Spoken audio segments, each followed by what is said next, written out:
Good morning, true crime friends. How you doing? Look, I'm a little bit late this morning. Let me tell you something. I think the minions of Sarah Boone sent the spirit of food poisoning to my house and made me eat bad shrimp, y'all. Oh, it was a situation I thought I was going to die.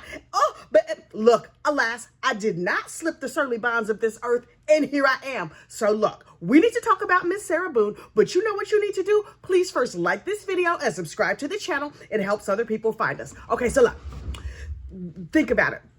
Sarah Boone, trial day 4, the day of experts. And I was like, okay, who's gonna come? And so the defense calls this expert. And the guy gets up and he's like, I'm a very experty expert and I have all the expertise. Did I talk to Miss Boone? No. But I know people like her. And I was like, I don't think that's how expert works. And the state was like, Your Honor, that's not how experts work. And so the judge was like, okay. Yeah, no, you can't expert at this trial. But the defense was like, no. We have a very polite workaround. This is what we're going to do. We are going to talk about things, not about Miss Arase Unbe over there. We're just going to talk in general terms about battered wife syndrome. And I was like, okay, wait, do we still call it battered wife syndrome? The answer to that question is no. It is now something intimate partner violence, because it doesn't have to be a wife and it's not necessarily getting smacked around, but we'll get to that in a minute. So the defense attorney was like, did you notice that I have a bruise on the top of my nose? And I was like, sir, why are we talking about you? We are here to talk about Miss Sarah Boone.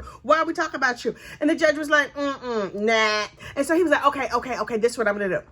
If hypothetically somebody had a bruise across their nose because they were digging in the garbage this weekend and the lid fell and bumped them on the nose and gave them a big old owie on the top of their nose, might I have battered garbage can syndrome? And the expert was like, yeah, okay. I'm picking up what you're putting down. So this is what I would say about that.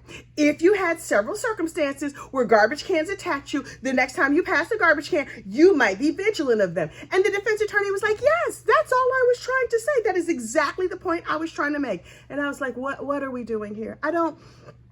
Did they hire this guy? Did he volunteer as tribute? What is happening? And they were like, the defense attorney was like, okay, let's give some other examples. What if a person, not Sarah and not George, what if a person withheld car keys, hypothetically, or important documents or other things like that? And I was just like, this is sounding very, very familiar, sir. And so the expert was like, oh, yes, that could cause some very battered spouse syndrome type situations. And the defense attorney kept saying, yes, battered wife syndrome. I'm like, oh, okay, I get what you're saying, what you're doing. You're trying to make us think of Sarah Boone, so you keep saying battered wife. But honestly, every time this man describes something, it sounds like what Sarah did to George. So in a way, I was like, oh, the attorney was saying battered wife, and the expert was saying battered spouse. Y'all are kind of talking past each other, but I get what you're saying.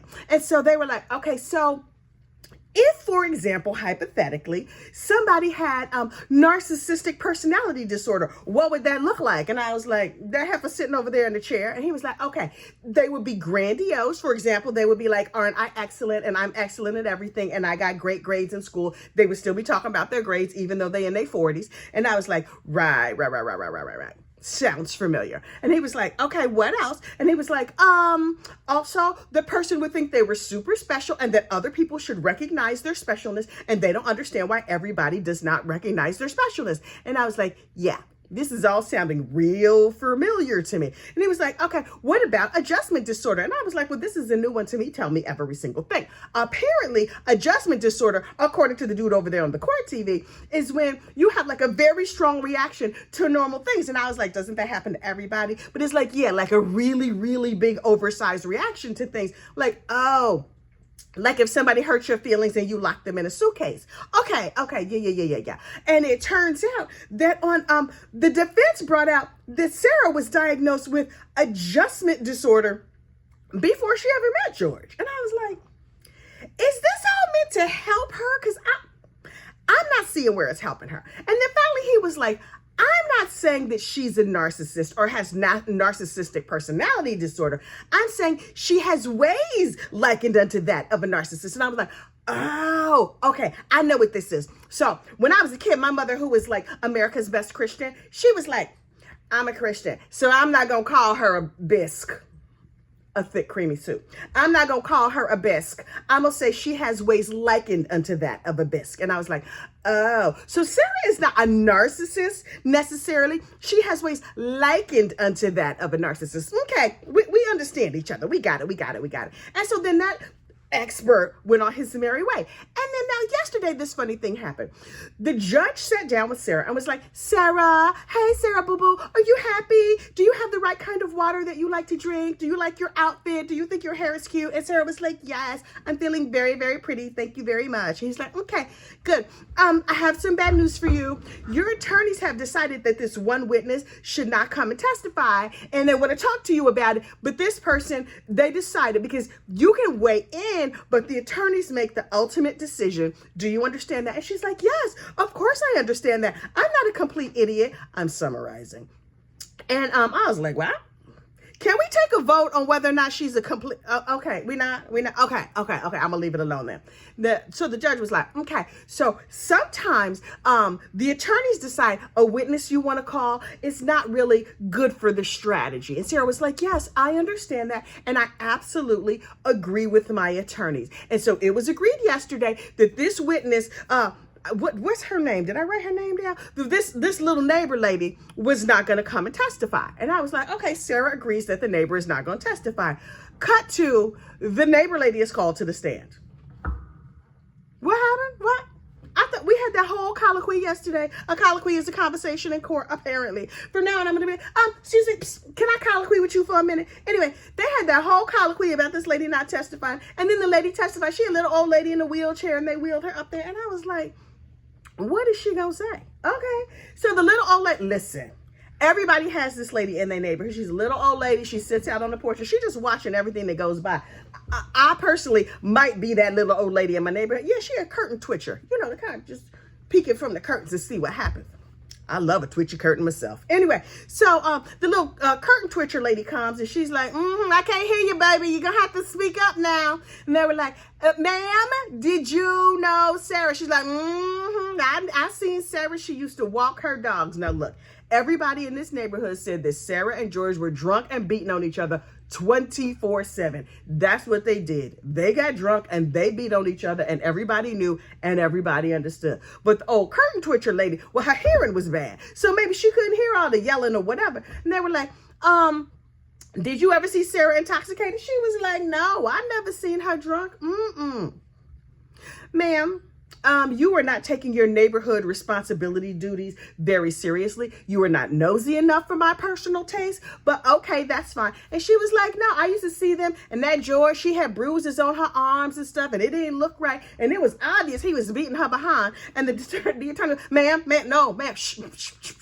Ma'am, say less. We just need you to answer the questions that we asked. And she was like, speak up, baby, because I can't hear you. So ultimately, this neighbor, Miss whatever her name is, Miss Twitcher, got up and she was just like, I saw Sarah. She was walking her dogs. I didn't think she was drunk. She seemed nice to me. Sarah girl, this is the person that you, okay. I'm going to leave it alone. Because it really ain't none of my business. And then they had the final expert up. And I was like, okay, final expert, come through here and tell us something. So the final expert actually was declared to be an official expert and met with Sarah like 9 times. And I was like, oh, she know this heifer real good. Okay, she's going to tell us every single thing. And she was like, Sarah had a rough childhood. And Sarah had this problem. And Sarah had that problem. But she was trying really hard to be a nice person. And yes, we agree that she was not a narcissist. She had narcissistic personality traits. She had ways likened unto that of a narcissist, and she was practicing real hard. The parts where she was a narcissist, she was real good at those. But the parts where she wasn't a narcissist, then she was like, no, I'm not. She's like, she's not a total and complete narcissist, but she's like narcissism light. And I was like, okay. And she went on to explain all the details of being a narcissist, blah, blah, blah, battered spouse syndrome. And yes, Sarah had PTSD, and Sarah had all the classic signs. And I was like, oh, wow. Okay, that's really interesting. And then there was the cross-examination. The cross-examination, honestly, on balance, helped the state more than it helped the defense. I'm like, Sarah girl, they just turned this all the way around on you.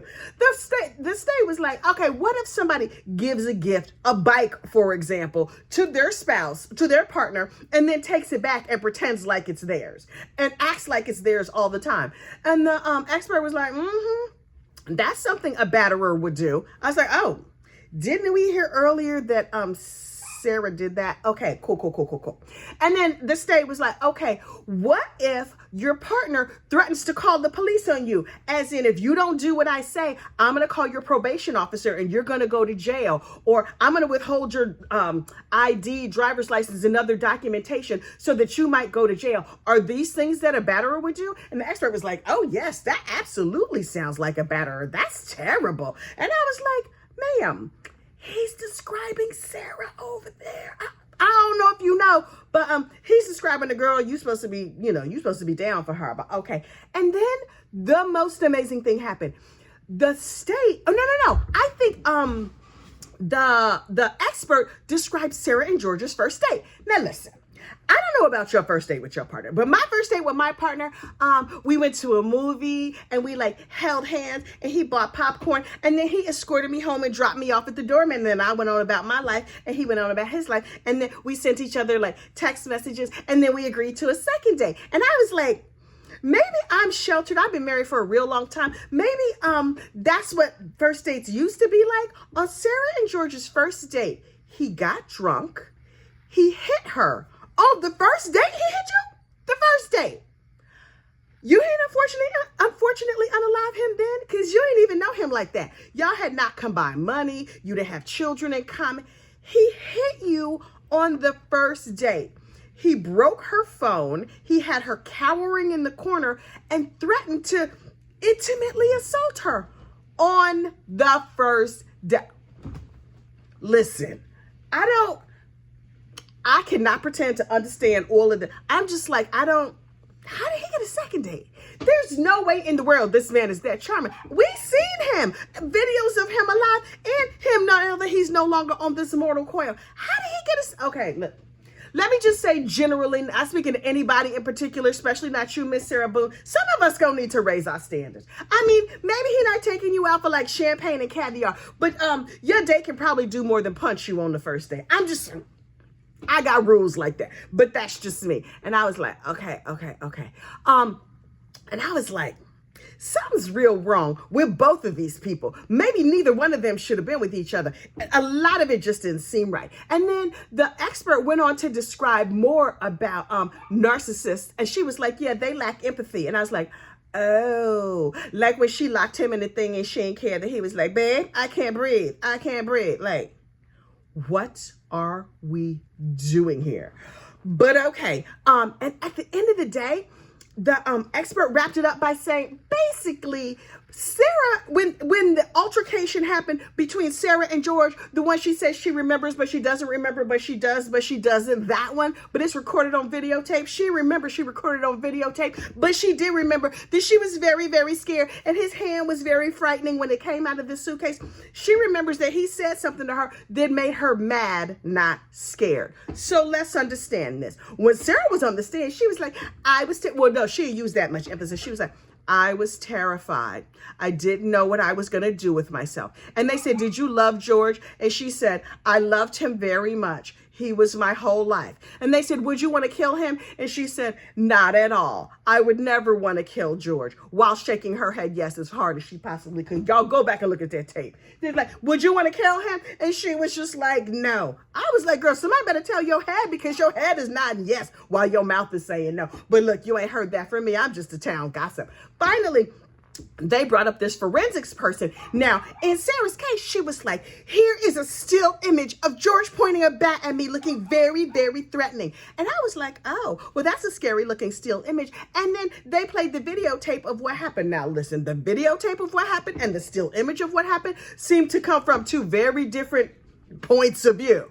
It seems pretty clear to me, at least, that they agreed that he was going to hit the TV with the bat. Maybe the TV was already broken. I don't know. They decided that's how they were going to get rid of it. But she set up her video camera because apparently that's what they do on their Sunday fun day or whatever. And he was just like, okay, babe. And she's getting the right angles and he's getting the right angles on the TV. And he picks up the bat, which I think put him out of breath. The man only weighed 35 pounds soaking wet. He said, boom, hits the TV with the bat. And then he's like, okay, hang on. I'm going to do it again. This is a child-sized bat, sir. I'm surprised he could lift his arm. He hit the TV 3 or 4 times, and then it was real clear he was going to need a nap. I was like, okay, Papa, go lay down. Maybe you should have, like, a Nutriment or something instead of drinking all that alcohol, because, oh, my Lord, he was worn out from beating the TV. So something tells me he wasn't going to beat her afterwards. I just think that's how they got down. Look, I don't know what kind of freakiness they got into. Oh, wait.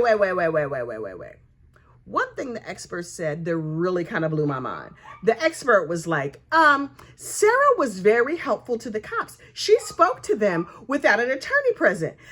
The state was like, but she lied to the cops. She came up in this courtroom and she admitted that she lied.